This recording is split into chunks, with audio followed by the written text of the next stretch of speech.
A man named Charles Spurgeon once said something that stopped me cold the first time I heard it.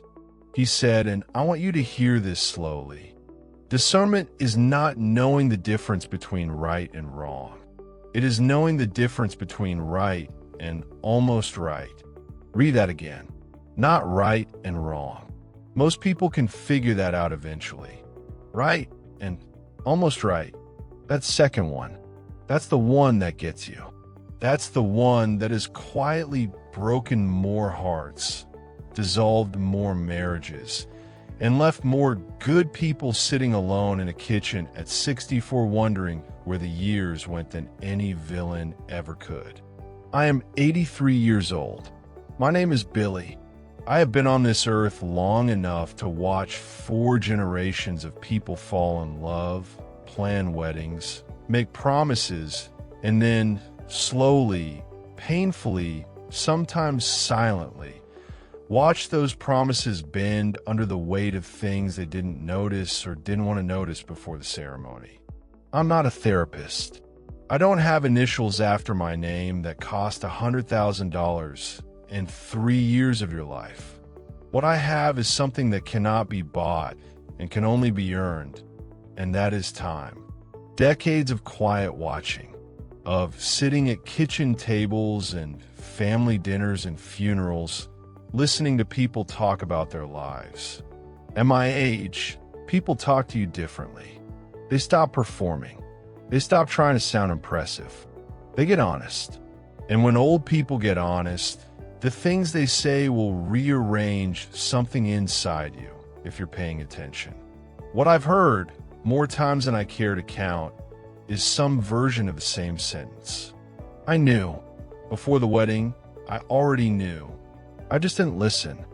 Not because they were foolish. Not because they were weak. But because they were human. Because they were in love, or close enough to it that the difference didn't seem to matter. Because the invitations were already sent. Because they didn't want to disappoint anyone. Because they kept hoping that time would smooth out what was rough. Hope is a beautiful thing. Hope is also, on occasion, the very thing that walks you directly into a wall.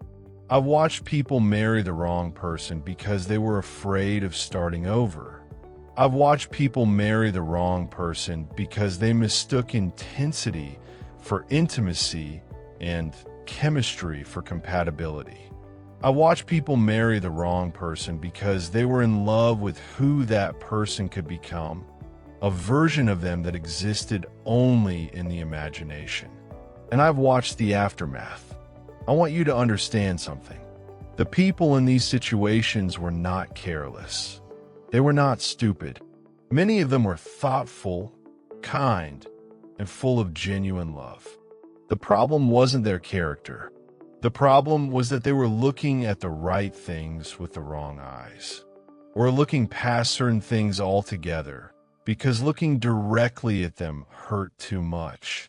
That is what I want to talk about today.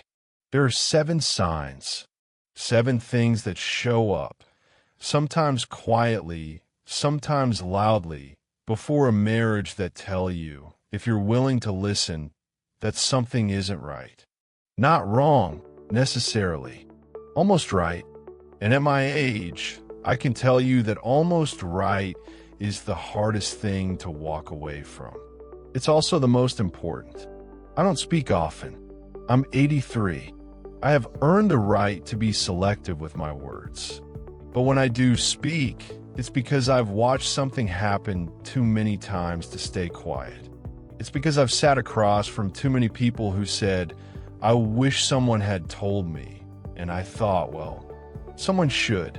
If that kind of honesty means something to you, not flattery, not cheerleading, not the kind of advice that tells you only what you want to hear, then stay with me.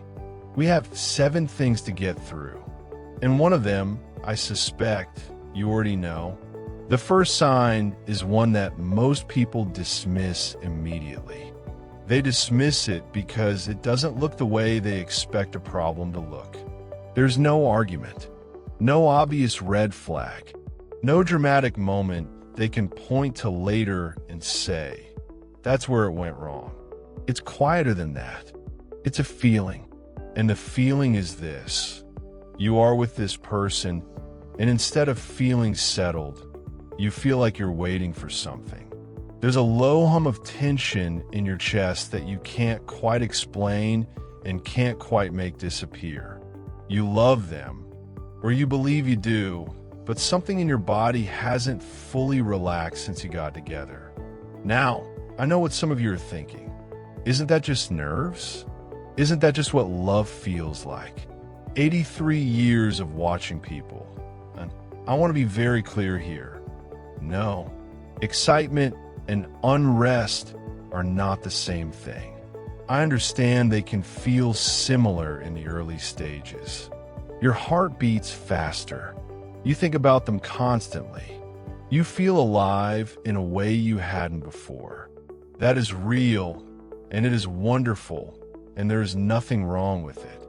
But underneath the excitement, there should be something steady. There should be kind of peace. A sense that even in the uncertainty of a new relationship, you are safe with this person. That you don't have to measure your words too carefully. That you don't have to brace yourself before conversations. That when they walk into a room, your shoulders don't quietly tighten. Peace is not dullness. I'll make that clear because I've had younger people look at me like I was suggesting they settle for boredom. I'm suggesting the exact opposite. Real love, the kind that holds up over decades, the kind that becomes the foundation of a life, has a warmth to it that is steady. Not flat, not boring, steady, like a fire that doesn't threaten to burn the house down, but keeps you warm all winter. What I observed in couple after couple over many years is that the ones who struggled most had a particular pattern. Before the wedding, they described their relationship using words like exhausting, complicated, unpredictable, passionate. They said these things like they were good, like intensity was proof of depth. The ones who lasted longest, they used words like easy, calm, safe, home. Now let me ask you something, and I want you to think carefully before you answer. When you think of the person you're with, or the person you're considering marrying, what is the first feeling that arises? Not what you think you should feel. Not what you tell people when they ask how things are going. What is the actual first honest feeling? If the answer is anything close to relief that things seem okay today, please keep watching. That is not a small thing. That is the very first sign. Oh, this one. I almost smile when I get to this one because it is so common, so deeply human, and so extraordinarily convincing to the person doing it. The second sign is this. You find yourself constantly explaining your partner's behavior to other people, and more dangerously, to yourself. You know the phrases. I've heard all of them across decades in every variation. That's just how they are. They had a difficult childhood, so they're not usually like this. It's been a stressful time. You don't know them the way I do. I know it looks bad, but if you understood the whole situation. Now listen, I'm not suggesting that context doesn't matter. It does. People are complicated. Circumstances affect behavior. There is nothing wrong with extending grace to someone you love. The question is not whether you do it once.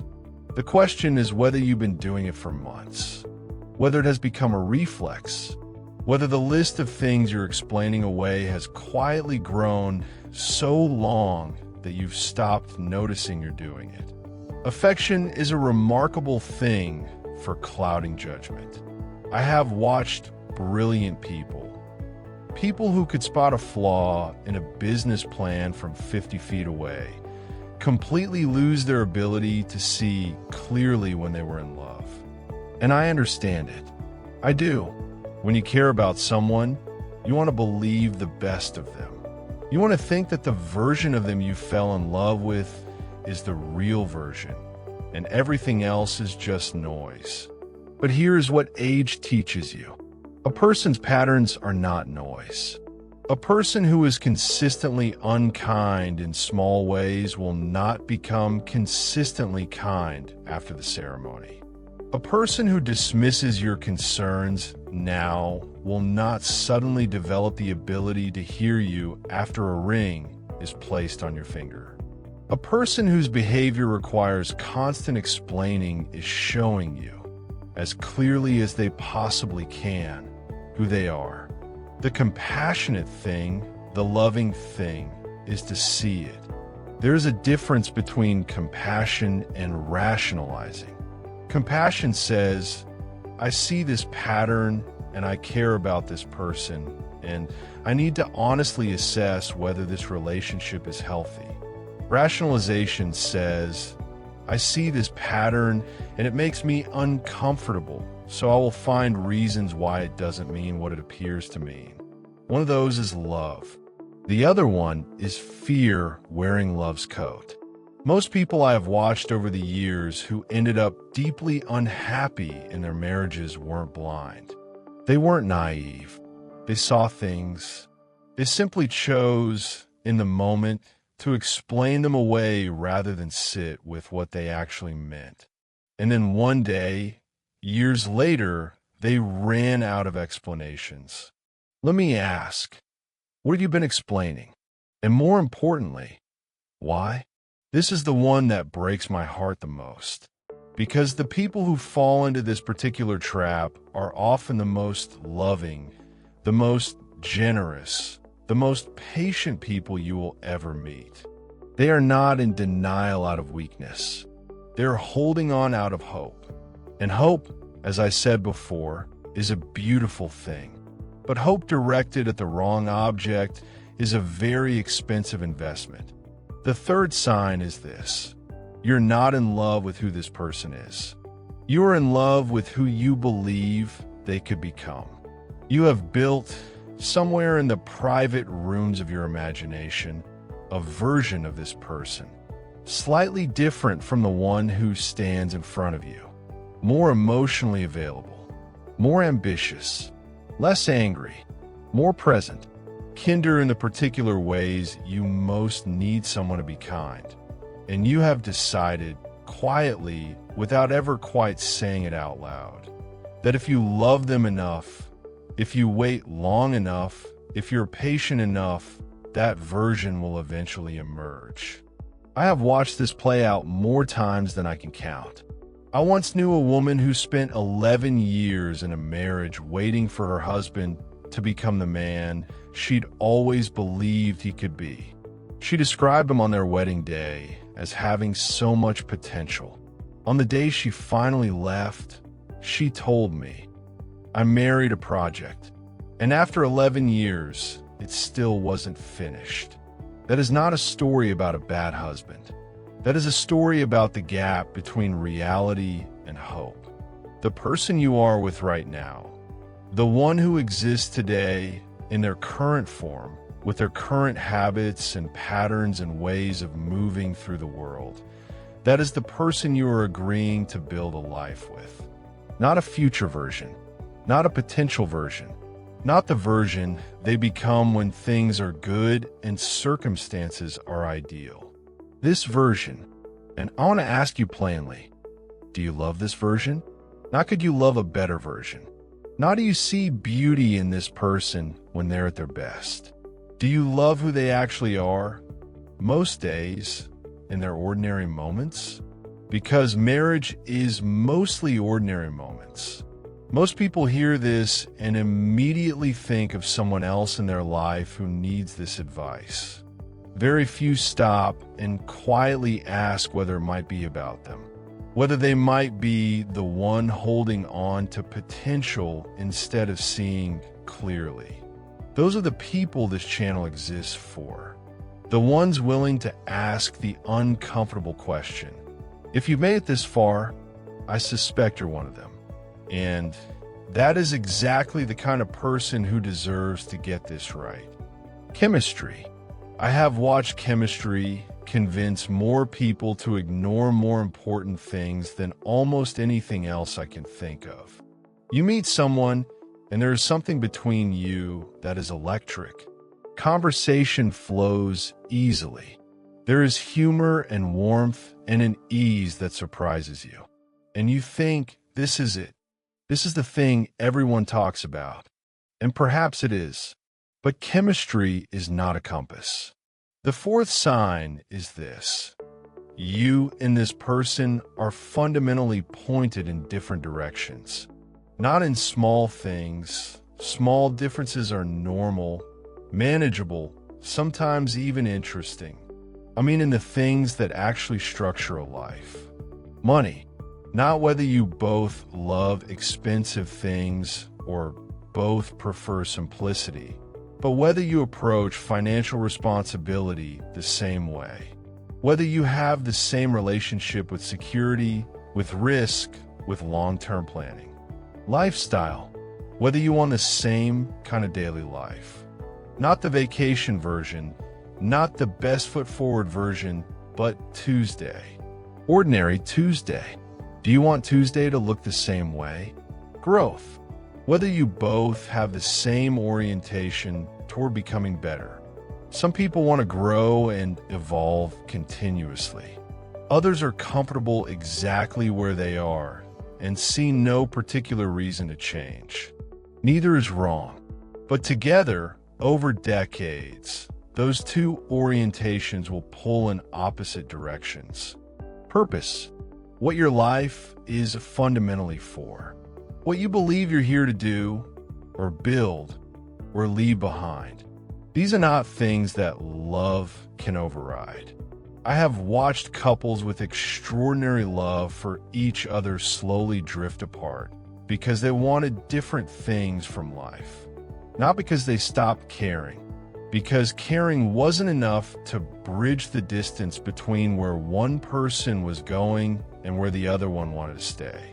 One of the most common things I've heard from people in struggling marriages, and this is a pattern so consistent it almost startles you, is this: we wanted different things and we both thought love would be enough. It isn't. Love is the foundation. But a foundation without walls, without direction, without a shared blueprint for what you're building, it doesn't become a house. It just sits there. Before you marry someone, the question is not only, do I love this person? The question is, are we walking toward the same place? And not just right now, in this season, with these circumstances, but in 10 years, in 20, when the children are grown, or when the career has changed, or when the thing you both build together either stands or doesn't, are you still headed to the same destination? If you honestly don't know the answer to that question, that is itself an answer. And it deserves your full, honest attention before the wedding, not after. There is a particular kind of loneliness that is almost impossible to explain to someone who hasn't felt it. It is not the loneliness of being alone. Most people understand that one. You're by yourself, you wish someone were there. Simple enough. This is different. This is the loneliness of being with someone, sitting across the dinner table from them, sharing a bed with them, spending every day in their presence, and still feeling completely unseen. The fifth sign is this: you feel lonely in this relationship. Not occasionally, not after an argument, consistently, persistently, in a way that has become the background music of your shared life. I want to be careful here because this one is subtle. Some people dismiss it by saying, well, everyone feels misunderstood sometimes. That's just being human. And they're right. Even in the healthiest relationships, there are moments of disconnection. Moments where two people don't quite reach each other. That is not what I'm talking about. I'm talking about a pattern. A persistent quiet between two people that doesn't resolve. A sense that you could say the most important thing in the world to this person and it would land somewhere beside them instead of inside them. I'm talking about the feeling of speaking and not being heard. Not because they're distracted, not because the moment was wrong, but because something in how they receive you is fundamentally unavailable. That is not a small thing to carry into a marriage. Marriage does not cure distance. This is something I've said more times than I can count, to more people than I can remember. Marriage magnifies. If there is warmth and closeness and genuine emotional availability between two people before the wedding, marriage makes that more. If there is distance and disconnection and a quiet loneliness that neither person has fully addressed, marriage makes that more too. You cannot close a gap by standing closer to it. The gap has to actually close. I have sat across from people, wonderful people, people who deserved so much better, who described their marriages using words that belong in solitary confinement rather than a shared home. Invisible, unheard, like talking to a wall, like being alone in a room with someone. They loved their partner. They were still lonely. And the loneliness, after years, had become its own kind of grief. Proximity is not intimacy. Two people can share a zip code, a last name, a bank account, a bed, and still be utterly alone together.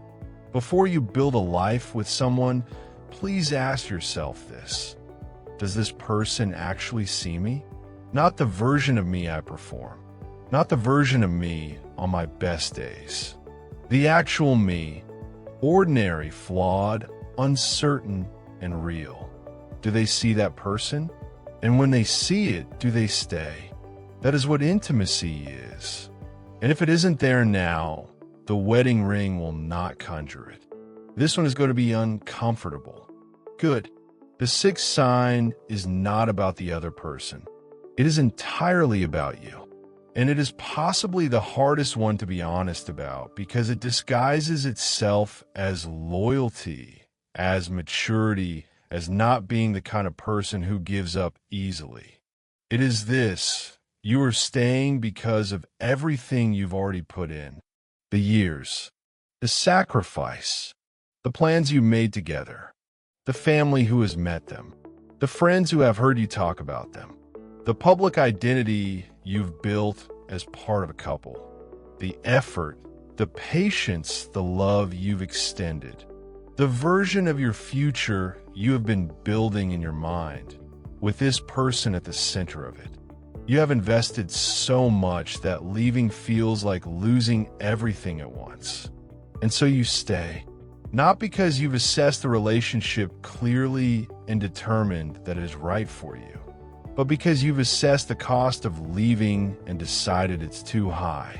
Psychologists have a name for this: sunk cost fallacy. The idea that the resources already spent, the time, the money, the emotional energy should influence future decisions. They should not.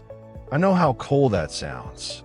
Believe me, I am 83 years old, and I have sat with enough grief in my time to understand that walking away from something you've invested years of your life into is not a small thing.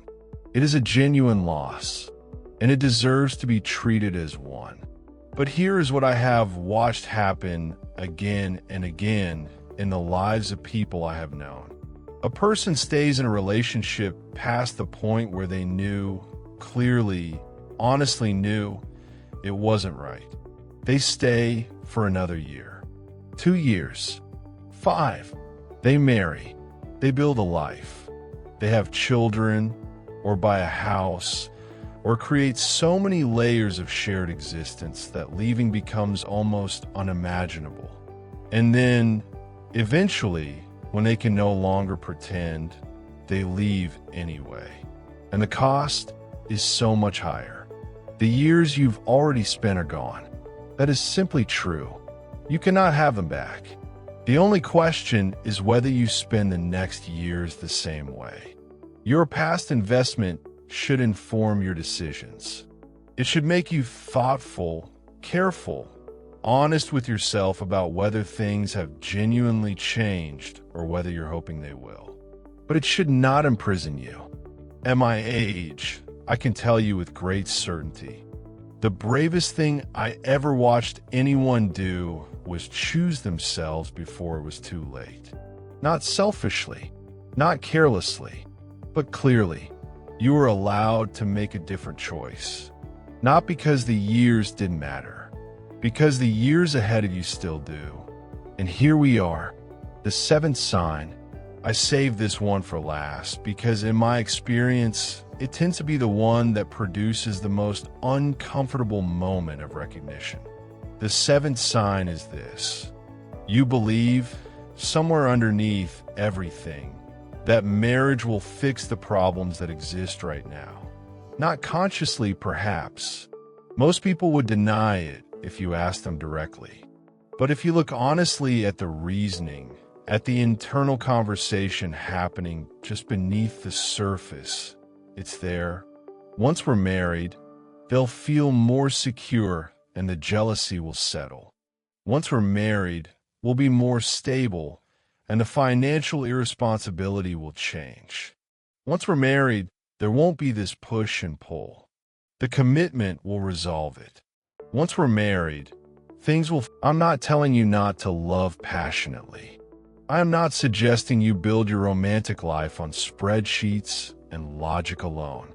There is mystery and beauty and genuine magic in falling in love with another person, and I would never ask you to give that up. What I am saying is this. Love is the starting point, not the whole journey. The person who will make a good partner for the rest of your life is not just someone who makes your heart move. They are someone you respect deeply. Someone whose company gives you peace rather than consistent anxiety. Someone who sees you, actually sees you, and chooses you anyway in your ordinary form. Someone who is walking in the same direction, with the same basic values and orientation toward life. Someone who, when things get hard, and they'll get hard, you genuinely want beside you. Not because you've already invested too much to leave, but because they are actually the right person to face it with. That is what you're looking for. And if what we discussed today caused any part of you to slow down and look more carefully at something you've been moving past, good. That pause is not weakness. That pause is one of the most important things you can do for your future. I want to say one more thing before I go. I know some of you are watching this, and something about it is difficult. Maybe you're in a relationship right now, and one of these signs hit closer than you expected. Maybe you're already married, and something I said landed differently than you'd like. I want you to know, I'm not here to tell you what to do. I'm 83. I barely know what I'm doing most days. My doctor tells me I eat too much rice, and I consistently ignore him. What I am here to do is offer you the kind of honesty that age eventually teaches, not to frighten you, but to give you something worth holding on to. The truth, offered carefully, is a gift, even when it's uncomfortable, especially when it's uncomfortable. At my age, you learn something very simple.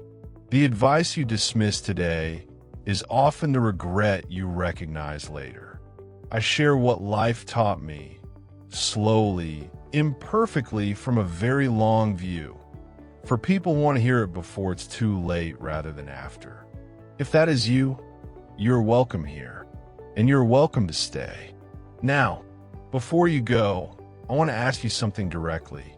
Of the 7 signs we discussed today, the unease instead of peace, the constant excuses, loving potential over reality, walking in different directions, loneliness and togetherness, staying for the wrong reasons, or believing marriage fixes what isn't fixed? Which one made you stop? Which one, if you're being completely honest, made something shift just a little in your chest? Tell me in the comments. Not for me, for the person below you who hasn't said it yet, but needed to see it written by someone else first. You might be the reason they finally pause. Billy, 83.